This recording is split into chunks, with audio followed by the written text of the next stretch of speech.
ತೇಜಸ್ವಿನಿ ಗೌಡ ಅವರು ನೇರ ಸಂಪರ್ಕದಲ್ಲಿದ್ದಾರೆ, ಮಾತನಾಡಿಸ್ತಾ ಹೋಗೋಣ. ಮೇಡಮ್, ಒಬ್ಬ ರಾಜಕಾರಣಿ ಅಂದ್ರೆ ಅವರು ವಾಗ್ಮಿ ಆಗಿರಬೇಕು, ವಿಪಕ್ಷಗಳನ್ನ ಕಟು ಮಾತುಗಳಿಂದಲೇ ಟೀಕೆ ಮಾಡಬೇಕಾಗುತ್ತೆ, ಜೊತೆಗೆ ಯಾವಾಗ ಯಾವ ಪಾನನ ಮೂವ್ ಮಾಡಬೇಕು ಅನ್ನುವಂತಹ ಚಾಣಾಕ್ಷತನ ಇರಬೇಕಾಗುತ್ತೆ. ಅದರಿಂದ ಆಚೆಗೂ ಕೂಡ ಮನಮೋಹನ್ ಸಿಂಗ್ ಅವರು ದೇಶದ ಪ್ರಧಾನಿಯಾಗಿ ಎರಡೆರಡು ಬಾರಿ ಆಯ್ಕೆ ಆಗ್ತಾರೆ, ವಿತ್ತ ಸಚಿವರಾಗಿ ಕೆಲಸವನ್ನು ನಿರ್ವಹಿಸ್ತಾರೆ. ಅಂದ್ರೆ ಅರ್ಥಶಾಸ್ತ್ರದಲ್ಲಿರುವಂತಹ ಆಳವಾದಂತಹ ಪಾಂಡಿತ್ಯವೇ ಅವರ ಕೈ ಹಿಡಿತಾ, ಅಥವಾ ಬೇರೆ ಯಾವ ಗುಣಗಳು ಅವರಿಗೆ ಸಹಾಯ ಆಯ್ತು ಅಂತ ಹೇಳಿ? ಎರಡು ಮೂರು ಅಂಶಗಳನ್ನ ನೋಡ್ಬೇಕಾಗತ್ತೆ. ಈಗಾಗಲೇ ಮಾನ್ಯ ಮುಖ್ಯಮಂತ್ರಿಗಳಾದಂತ ಸಿದ್ದರಾಮಯ್ಯನವರು ಕೆಲವೊಂದು ಪ್ರಸ್ತಾಪ ಮಾಡಿದ್ರು. ಅವರ ಹುಟ್ಟು ಶ್ರೀಮಾನ್ ಉಪ ಪ್ರಧಾನಿಯಾಗಿದ್ದಂತ LK ಅದ್ವಾನಿಜಿಯವರು ಕೂಡ ಹುಟ್ಟಿದ್ದು ಅವಿಭಜಿತ ಭಾರತದಲ್ಲಿ, ಅಂದ್ರೆ ಇವತ್ತು ಆ ಭಾಗ ಪಾಕಿಸ್ತಾನಕ್ಕೆ ಹೋಗಿದೆ.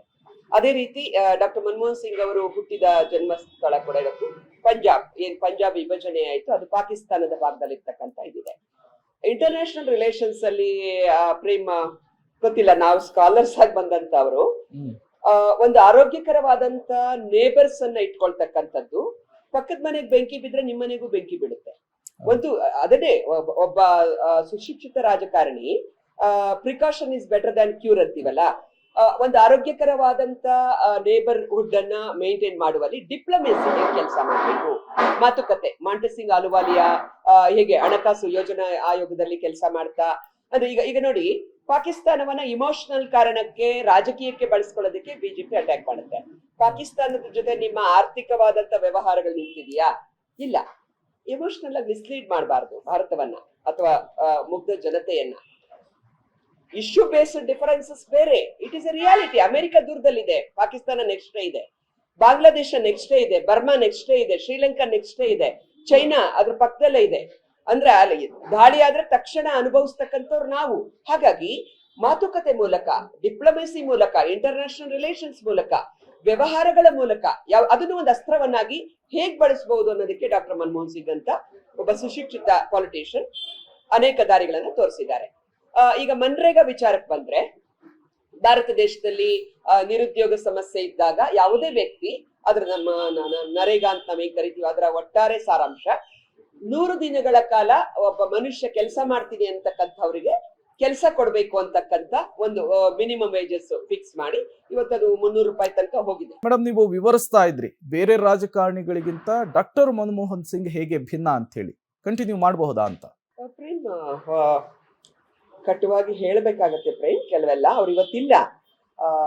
ಇವತ್ತು ಪ್ರಧಾನಿಗಳು ನಮನ ಸಲ್ಲಿಸ್ತಾ ಇದ್ದಾರೆ, ಅದೊಂದು ರೊಟೀನ್ ರಿಚುವಲ್ ಮಾಡ್ತಾ ಇದ್ದಾರೆ. ಅಮಿತ್ ಶಾ ಅವರು ಬಂದಿದ್ದಾರೆ. ಪ್ರೇಮ್, ಇದೇ ಪ್ರೈಮ್ ಮಿನಿಸ್ಟರ್ ಬಗ್ಗೆ ಆಕ್ಸಿಡೆಂಟಲ್ ಪ್ರೈಮ್ ಮಿನಿಸ್ಟರ್ ಅಂತ ಮೂವಿ ಕೂಡ ಬಂತು ಇತ್ತೀಚಿನ ದಿನಗಳಲ್ಲಿ, ಹಿಂದೂ ಸರ್ಕಾರ ಅಂತ ಬಂತು. ಅಂದ್ರೆ ಬಿಜೆಪಿಯವರು ಯಾವ ಸಂದರ್ಭವನ್ನೂ ಬಿಡ್ಲಿಲ್ಲ.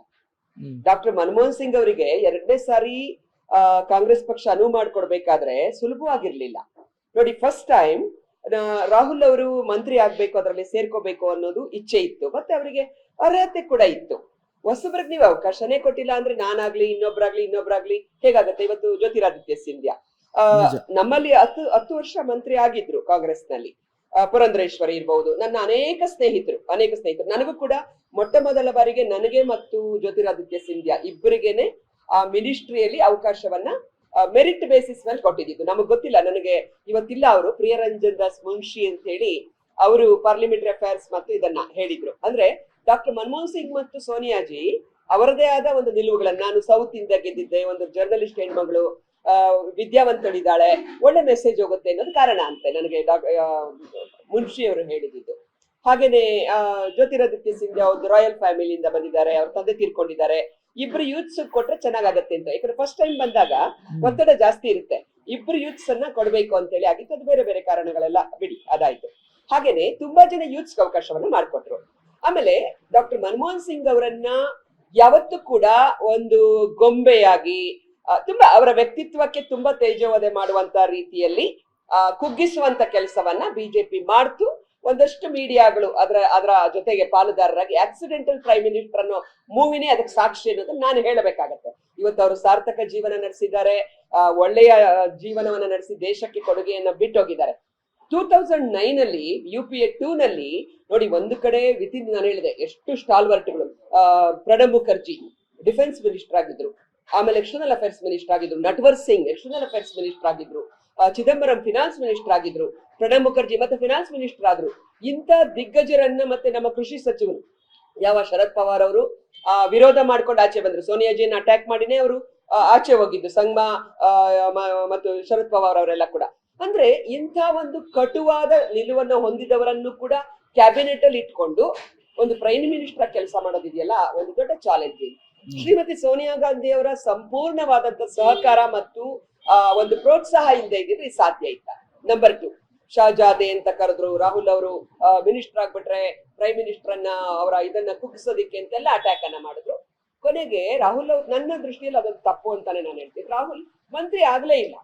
UPA 2 ನಲ್ಲಂತೂ ಅವರು ಡೆಪ್ಯೂಟಿ ಪ್ರೈಮ್ ಮಿನಿಸ್ಟರ್ ಆಗ್ಬೇಕು ಅನ್ನುವ ಒಂದು ಇಚ್ಛೆ ಕಾಂಗ್ರೆಸ್ಸಿಗರಿಗಿತ್ತು. ಅವಾಗ್ಲೂ ಕೂಡ ಅವ್ರು ಸೇರ್ಲಿಲ್ಲ.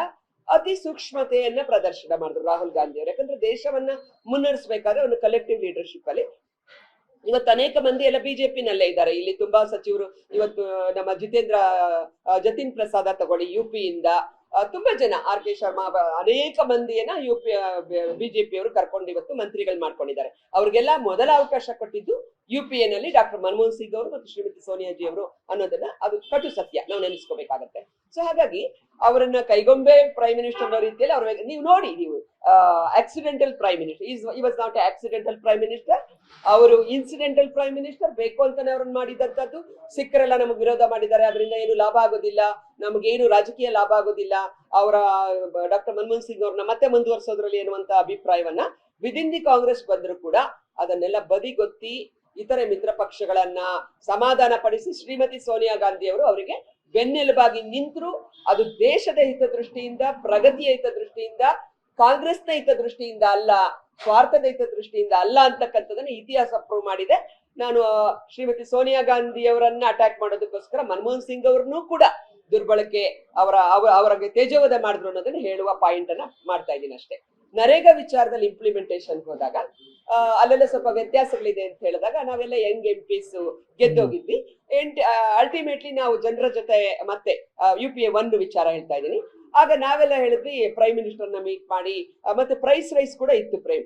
ಯಾರಾದ್ರೂ ರೂಲಿಂಗ್ ಪಾರ್ಟಿಯವರು ಇಂಥದ್ದು ನೋಡಿದೀರಾ? ನಾವು ಯಂಗ್ MPs ಅದೆಲ್ಲ ಚರ್ಚೆ ಮಾಡಿದ್ವಿ.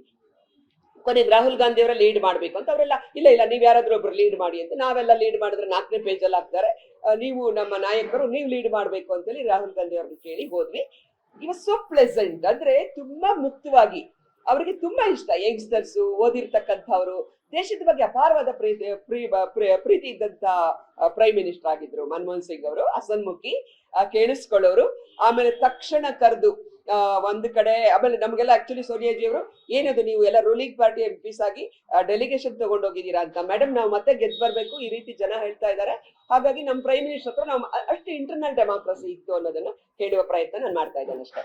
ಹಾಗೆ ಒಂದು ಕಡೆ ವಿದೇಶಗಳ ಗಣ್ಯರ, ಯಾಕಂದ್ರೆ ಇದನ್ನು ತುಲನೆ ಮಾಡ್ತಾ ಇರ್ತಾರೆ ಅವಾಗ ಪ್ರೈಮ್ ಮಿನಿಸ್ಟರ್ ಇದ್ದಾಗ ಹಿಂಗ್ ಹೋಗ್ತಿದ್ರು, ಮೋದಿಯವರು ಬಂದಾಗ ಹಿಂಗ್ ಹೋಗ್ತಾರೆ, ಅದೆಲ್ಲ ಪಾಯಿಂಟ್ ಅಲ್ಲ. ಡಿಪ್ಲೊಮೆಸಿ ನಡೀತಕ್ಕಂಥದ್ದು ಭಾರತದ ನಿಲುವುಗಳನ್ನ ಎಕ್ಸ್ಟರ್ನಲ್ ಅಫೇರ್ಸ್ ಮಂತ್ರಿಗಳ ಮೂಲಕ, ನಮ್ಮ ರಾಯಭಾರಿಗಳು ಡಿಪ್ಲೊಮ್ಯಾಟ್ಸ್ ಮೂಲಕ ನಾವು ಕನ್ವೆ ಮಾಡ್ತೀವಿ. ವ್ಯಾಪಾರದ ಮೂಲಕ, ವ್ಯವಹಾರಗಳನ್ನ ನೋಡೋದ್ರ ಮೂಲಕ ಕನ್ವೆ ಮಾಡ್ತೀವಿ. ಮತ್ತು ನಮ್ಮ ಒಂದು ಡಿಟರ್ಮಿನೇಷನ್, ನೀವು ಎಷ್ಟು ಬಲಾಢ್ಯ ರಾಷ್ಟ್ರ ಆದ್ರೂ ನಮ್ಮ ಏನು ಪಂಚಶೀಲ ತತ್ವ ಏನಿದೆ, ನಾವು ಎಕ್ಸ್ಪಾನ್ಷನಿಸ್ಟ್, ಬೇರೆ ದೇಶನ ಅಟ್ಯಾಕ್ ಮಾಡಲ್ಲ, ಬೇರೆಯವರ ಇಂಟರ್ನಲ್ ಅಫೇರ್ಸ್ ಅಲ್ಲಿ ತಲೆ ಹಾಕೋದಿಲ್ಲ, ಈ ರೀತಿ. ಈಗ ನೋಡಿ, ಅಮೆರಿಕ ಅನೇಕ ದ್ವಂದ್ವಗಳಿದೆ ಪ್ರೇಮ, ಡೋಂಟ್ ನಮ್ಮ ಲಿಮಿಟೇಷನ್.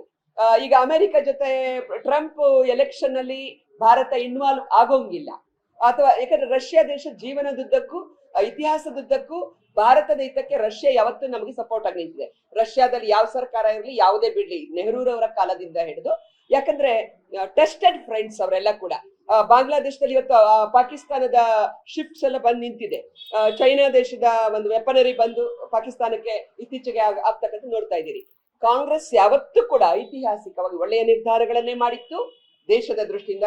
ಕಾಂಗ್ರೆಸ್ಗೆ ಅದರಿಂದ ಅನೇಕ ಸಾರಿ ತೊಂದರೆ ಆಗಿದೆ, ಅನ್ಯಾಯ ಆಗಿದೆ, ಹಿನ್ನಡೆ ಆಗಿದೆ. ಆದ್ರೆ ದೇಶ ಮೊದಲು ಅಂತಕ್ಕಂಥ ನೀತಿಯನ್ನ ತನ್ನ ನಿಲುವುಗಳಲ್ಲಿ ಇಟ್ಕೊಂಡಂತ ಒಂದು ಅಗಾಧವಾದ ಅನುಭವ ಇರತಕ್ಕಂತ ಒಂದು ಪೊಲಿಟಿಕಲ್ ಪಾರ್ಟಿಯಾಗಿ ಡಾಕ್ಟರ್ ಮನಮೋಹನ್ ಸಿಂಗ್ ಅವರಿಗೆ 2ನೇ ಸಾರಿ ಪ್ರೈಮ್ ಮಿನಿಸ್ಟರ್ ಆಗಿ ಕಂಟಿನ್ಯೂ ಮಾಡಿದ್ರಲ್ಲಿ ನಮಗೆ ಗೊತ್ತಿತ್ತು ಅದು. ಯಾಕಂದ್ರೆ ಒಂದು ಎಲೆಕ್ಷನ್ಗೆ ಹೋಗ್ಬೇಕಾದ್ರೆ ನಾನು ಹೇಳಿದೆ, ಇವತ್ತಿನ ಒಂದು ನ್ಯಾರೇಟಿವ್ಸ್ ಫಿಕ್ಸ್ ಮಾಡಿರ್ತಾರೆ, ಹಾಗಿರ್ಬೇಕು ಹೀಗಿರ್ಬೇಕು ಅಂತಕ್ಕಂಥ. ಅದನ್ನ ಮೀರಿದಂತ ಒಬ್ಬ ಸೈಲೆಂಟ್ ಆಗಿ, ಮೌನವಾಗಿನೇ ಒಳ್ಳೆಯ ರೀತಿಯಲ್ಲಿ ಇಲ್ಲ ಕಾಂಗ್ರೆಸ್ಸಿಗರ ಮನಸ್ಸನ್ನು ಗೆದ್ದು ಲೀಡರ್ಶಿಪ್ ಮನಸ್ಸನ್ನು ಗೆದ್ದು ದೇಶವನ್ನ ಪ್ರಗತಿ ಪಥದಲ್ಲಿ ತಂದ ಒಬ್ಬ ಶ್ರೇಷ್ಠ ಸಿಖ್ ಸಮಾಜದಿಂದ ಬಂದಂತ ದೇಶ ಪ್ರೇಮಿ ಪುತ್ರನನ್ನ ನಾವು ಕಳ್ಕೊಂಡಿದೀವಿ. ಖಂಡಿತ ಅವರು ಅನೇಕ ಪೀಳಿಗೆಗಳಿಗೆ ಮಾದರಿಯಾಗುವಂತ ಸಾಧನೆಯನ್ನ, ಭವ್ಯ ಭಾರತವನ್ನ, ಸದೃಢ ಭಾರತವನ್ನ ನಿರ್ಮಾಣ ಮಾಡಿ ಹೋಗಿದ್ದಾರೆ. 92ರ ತುಂಬು ಜೀವನ ನಡೆಸಿದಂತ ಅವರ ಸಾವು ನಮಗೆಲ್ಲ ಕೂಡ ದುಃಖ ತಂದಿದ್ರು ಕೂಡ ಭಾರತದ ಒಂದು ಚಿತ್ರಣಕ್ಕೆ ಅವರ ಕೊಡುಗೆ ಅಪಾರವಾಗಿದೆ ಅನ್ನೋ ಮಾತನ್ನ ನಾವು ಅತ್ಯಂತ ಧನ್ಯತೆಯಿಂದ ಹೇಳಕ್ ಇಷ್ಟಪಡ್ತೀವಿ.